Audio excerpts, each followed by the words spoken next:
ছোটবেলায় যখন শীতকাল পড়তো তখন আমাদের এখানে সব ঠাকুমারা বসে আসন গুনতো, তাদের দেখেই আমি আসনটা শিখেছিলাম। তাই তাদের থেকে একটি প্রজাপতির ডিজাইন সেই সময় তুলে রেখেছিলাম, আজ থেকে 9-10 বছর পুরনো। তো তাদের থেকে একটু একটু করে উল নিয়ে আসনটা আমি করেছিলাম এবং এখানে বিভিন্ন কালারের প্রজাপতি করেছিলাম, এবং আপনারাও চাইলে এরকম প্রজাপতি ডিজাইনের একটি আসন তৈরি করতে পারেন। তো মাঝখানে দেখছেন আমি আর একটা মাছ করেছিলাম, যেটা উল্টো দিক থেকে ঘটের মতোও দেখতে লাগছে।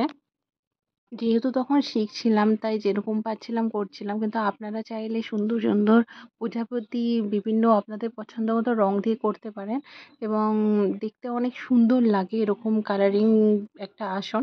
পুরো কালারফুল হয়, অনেক ধরনের রং দেওয়া যায় এতে, এবং বিভিন্ন ধরনের রং দিয়ে আপনারা আপনাদের মনের মতো একটি প্রজাপতি করে নিতে পারেন।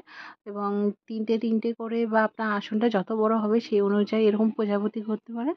সাইজটা আপনারা চাইলে ছোট বড় করে নিতেই পারেন, কিন্তু আমার মনে হয় এই সাইজটাই বেশি সুন্দর লাগছে।